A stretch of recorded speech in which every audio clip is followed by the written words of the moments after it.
A South Carolina judge Thursday, that's yesterday, dismissed a North Carolina man's petition to return the Confederate flag and pictures of Stonewall Jackson and Robert E. Lee to the York County Courthouse. Which is in South Carolina. He's a North Carolina man. So that was so the judge threw the case out. He was trying to file it under South Carolina Heritage Act.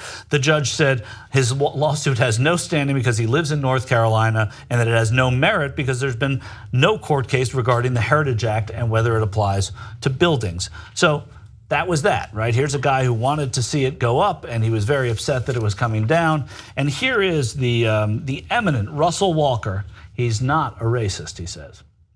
I don't believe it's a symbol of racism. I don't believe it's a symbol of slavery. That's my personal view, but how they feel is their business. But it would be ludicrous for me to tell you how they feel.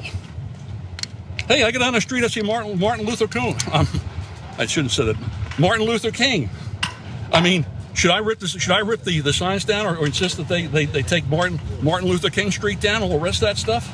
That's a public thing. I don't necessarily agree with it, but that's just the way it is.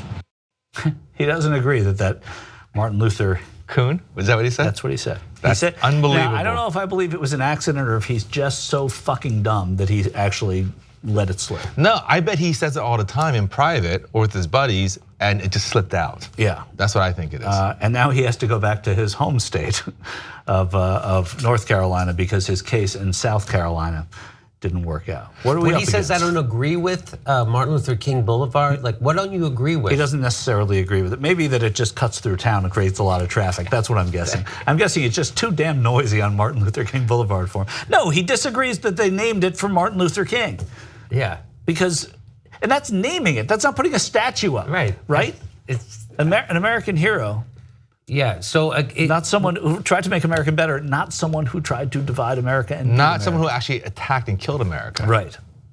It's funny that he says that it's not that Robert E. Lee's a symbol of racism or any of that stuff. It's just, of course, that's why he likes it. Of course, why else would you like it? Right. The guy's a loser. He's a losing general. He lost. Yeah. They were seditious to the United States of America, and so what else is there to like about the guy unless that he represents racism? Right. That's the only thing that you could. And he had this eureka moment in his house in North Carolina one day. You know what I'm going to do?